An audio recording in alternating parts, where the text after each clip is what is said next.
we go. Whoa. There's a timber there. Yep. Deep underground structures. We've got to be close to a tunnel or chamber. Drill's going in now. Hold it. They hit something at 11 feet. That could be where the treasure's hiding. With mysterious origins. This is a tunnel, and it goes by the garden shaft. It's a coin mine. Ancient artifacts with priceless historical value. The style is definitely from 300 BC. No way. Yeah.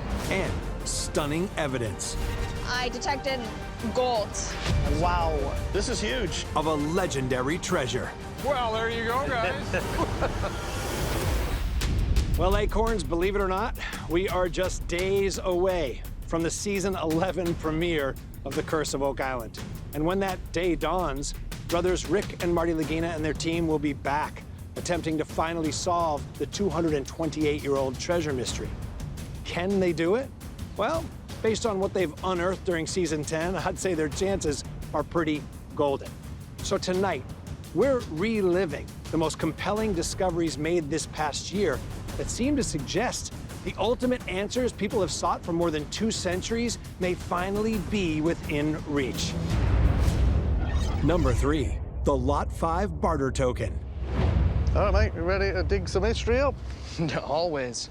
Several weeks after Rick and Gary went roaming around Lot 5, Gary returned with Jack Begley and conducted a search near a mysterious stone depression that incredibly has a 13-foot diameter, just like the reported description of the original money pit. Okay, mate. It's still in there. Try and find it.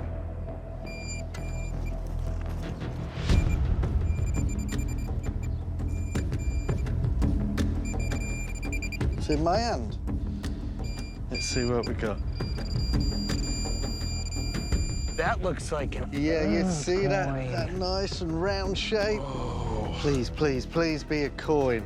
I think it is. Gonna pull it out. Look how round it is. Oh, wow. Oh, it's lead.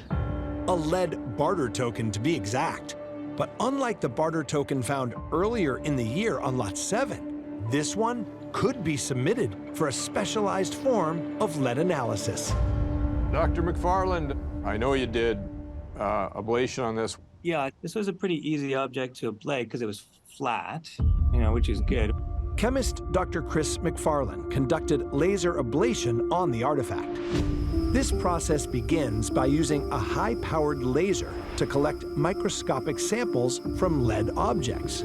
These samples are then analyzed for isotope values, which can actually help determine not only the age of the artifacts, but also the geographic region where they originated. The biggest result is that isotopically, it looks very similar to the cross. No way. Well, I wasn't expecting that. I was expecting that. The Lot 5 barter token was a near match to the lead cross that was discovered by Rick and Gary at Smith's Cove back in 2017. This means that both originated during the 14th century and in a region of southern France that once served as a stronghold for the Knights Templar. And incidentally, that cross design was also identical to a man-made cave system in Osimo, Italy, that Rick and members of the team visited in 2022. Caves that were used by members of the Knights Templar between the 12th and 14th centuries, and in a region that was also once part of the Roman Empire. What's really intriguing, too, is we've looked for representations of the cross, and we've only seen one in a very early cave system in Osimo, Italy, and one on the walls of Dome Prison in France, where the Templars were imprisoned. Now that this scallop disc is a friend of the cross, I mean, one could, on some level, associate the two. Yeah. That is a head-scratcher. And another very significant thing that could tie the Templars here is if we find the Y, all those other W's are going to fall right into place. Number 2, the tunnel in the Baby Blob. All right, this is gonna be 98. More confident material there. Looks like it's firming up, eh? Hold on, we got wood. Wow. Wow, that's incredible. We had firm, in-place material above that point. Now we have structure. Early in the year, while drilling a borehole known as DN 12.5 in the Money Pit area, the team was amazed when they encountered a believed tunnel some 95 feet deep in the zone that would later be identified as the Baby Blob. The question was, just where did it lead? Down to 99. Okay.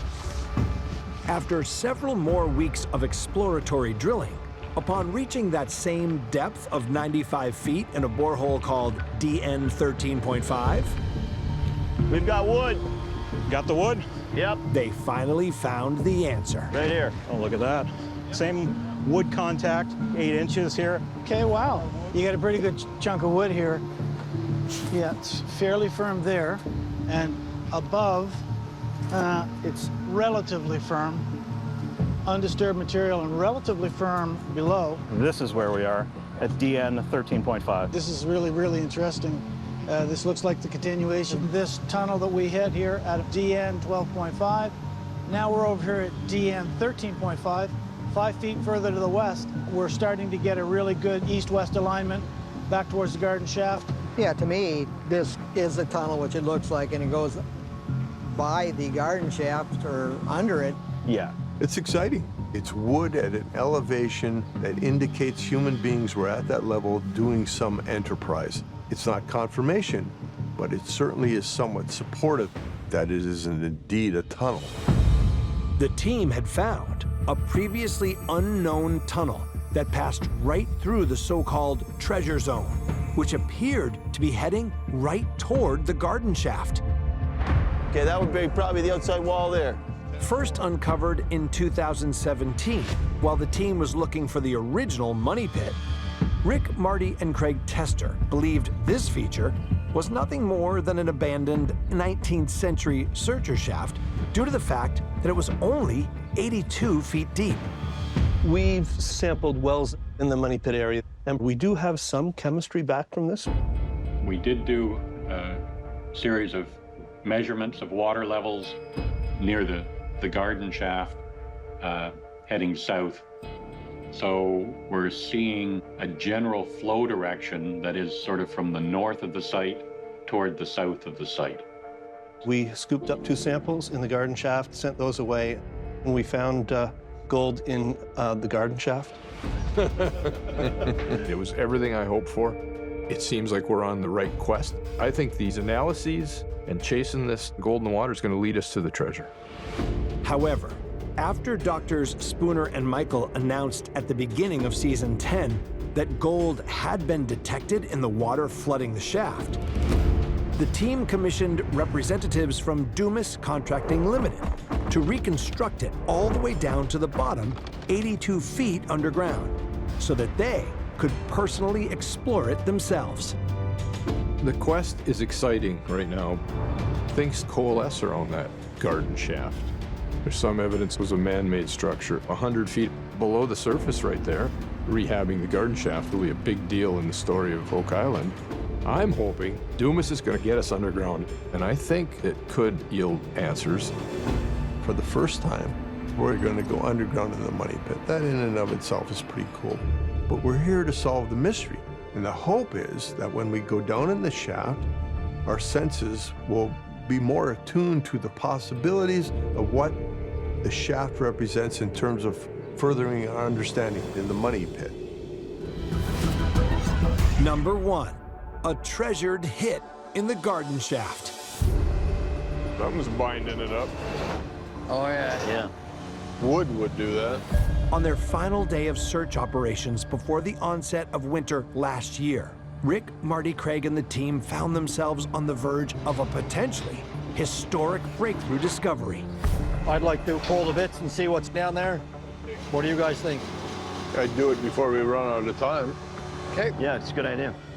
While conducting a probe drilling operation at the bottom of the 82-foot deep garden shaft, representatives from Dumas Contracting Limited encountered a wooden structure some 92 feet deep that they could not penetrate. 10-4. Oak Island doesn't give up her secrets very easy. No, she does not. The question now was, could this be the believed tunnel that led straight into the baby block, where the highest traces of gold had been detected earlier in the season? Hello, gentlemen. Hey, Rodney. What you got, Rodney? Bags of goods. Any sign of any wood in it? Nothing big.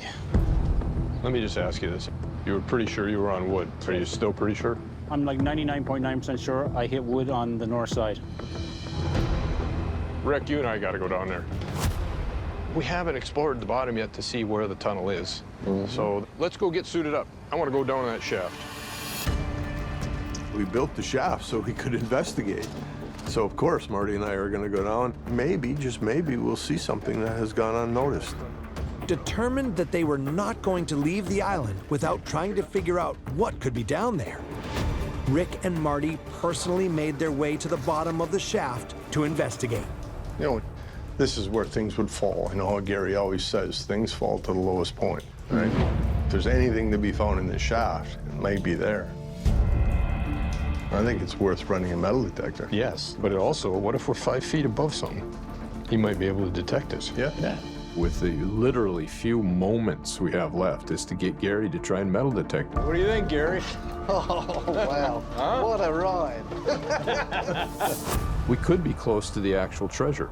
All right, we got to move that board. Rick. Okay, Let's mate. You and I do that. Yeah.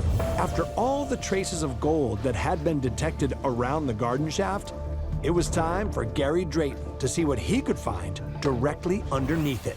There's a hole. It's 2 feet deep. Okay. Well, where does muck does treasure, mate? Yeah.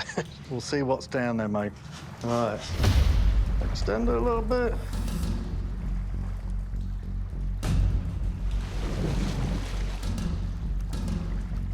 All right.